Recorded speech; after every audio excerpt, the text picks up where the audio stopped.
Dan Springer. Well, my next guest says that these tests are great for unsuspecting men everywhere and will actually stop women from cashing in on their offspring. Well, surprise, surprise, the man with that view is Marc Rudov, and Lise Will disagrees. Marc, you can't actually believe this. I absolutely believe it. Women are untruthful, they're unfaithful, and they're unabashedly mercenary.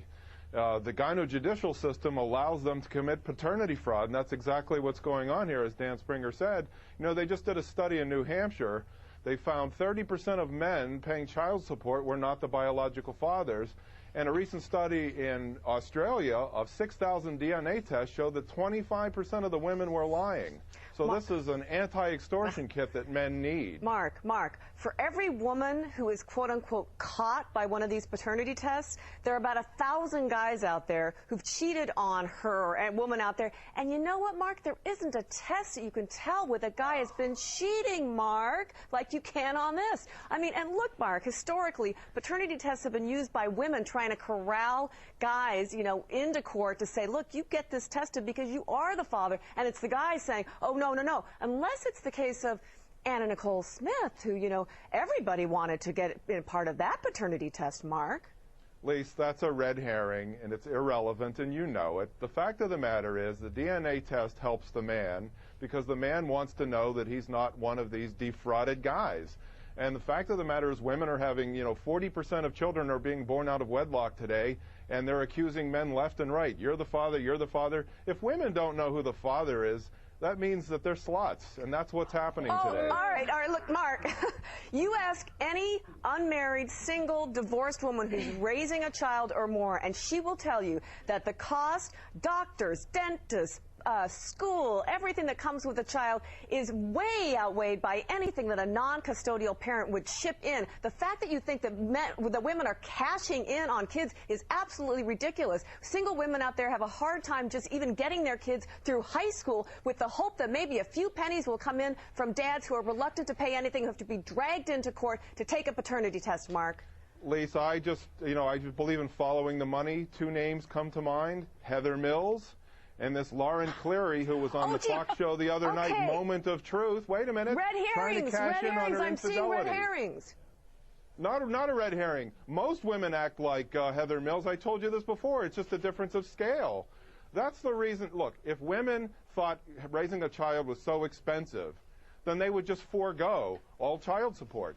You know, the reason they want to snag men is because they want the child support. No, that makes they want the child support. Marc. That's why they do it. If the courts would say, if you're an unwed mother, no welfare, no child support. Guess how many women would have babies out of wedlock? Zero. Oh, Marc, first of all, it takes two to make a baby. I don't know, you know, you've probably never been in that position, but it takes two, and there's no women out there that are going to say they're going to have a baby. We're not talking about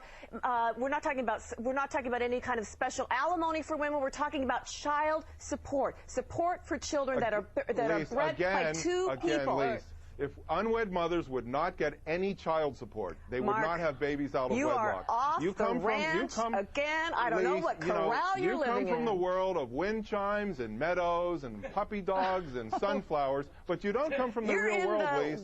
Women commit paternity fraud all the time. I just read you statistics at the beginning of the segment. Those are real statistics. None of those. And lots of women are lying about the real fathers. It's really interesting that none of those stats actually get into a courtroom where you have to have reasonable evidence. There's a reason for that, Marc, because they don't belong in a courtroom, these tests. Okay, as Ronald Reagan used to say, trust but verify. States should make DNA testing mandatory. If you're taking paternity tests in a marriage, you've got bigger problems than a paternity test. Lise, get the last words. You had the first. Go ahead, Lise.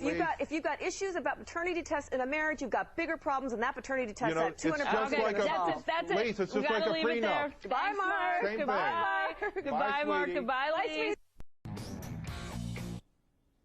You know, all this time I thought my wife was just looking for sales. Who knew she was looking for an experience? That stuff matters to women when they shop, says our own Tracy Burns. That stuff matters not one bit to men when they shop, says Marc Rudov. Marc, of course, the author of The Man's No-Nonsense Guide to Women. So, Marc, that's the read I'm getting, that for women, shopping is an experience. For guys, it's not. Well, Neil, I read the study from Wharton, and I think it's politically correct nonsense. It really has to do with three factors. How a woman is socialized as a little girl, does she get rewarded for her tantrums, and does she turn shopping into an emotional experience? Number two, how much idle time does she have? And number three, is she spending her money, her husband's money, or her ex-husband's money? There are plenty of women who are executives, they're working, they're balancing families. They don't like to shop, they want to get into the store and get out just like men. So it's really stereotyping that we're talking about here. It's not gender-based, it's just based on your lifestyle. All right, Pete didn't offend anyone there. Trace, what do you think? Where do I begin? Mark, just because you want help from a saleswoman has nothing to do with your upbringing. It has everything to do with the fact that I'd like the blue shirt to match the blue skirt, and I don't know where to find it. And I'm a working woman. I have 3 kids. I actually like to take my time every now and then. Why do you talk to the salespeople? Most of them have attitude, the ones I've Because they should know about the products. They should know things that I don't know. Isn't that why they're there? No, the ones I always see have like the glasses with the chain on them, and it's like, anyway. The study I read, but the study I read says that men get better attention in the stores than women do, and the reason is that the salespeople know that the men are going to disappear if they don't get good attention. The women who have the problem, and not all women do, the women who have the problem have this emotional attachment to the store and to shopping, so the salespeople know that, you know what, she's not going to get offended, she's not going to leave.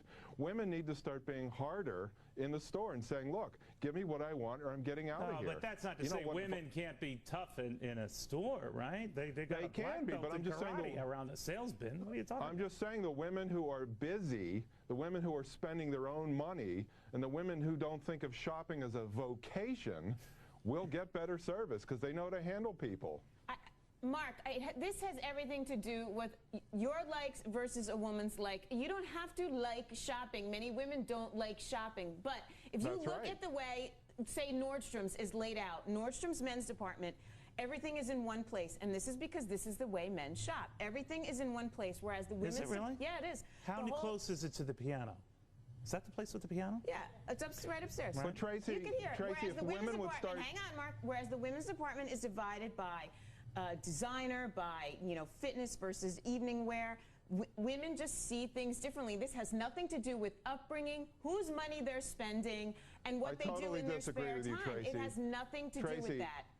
Mark, if women would start treating shopping, if women would start treating shopping as a transactional experience and not a vocation, the stores would rearrange how they design departments.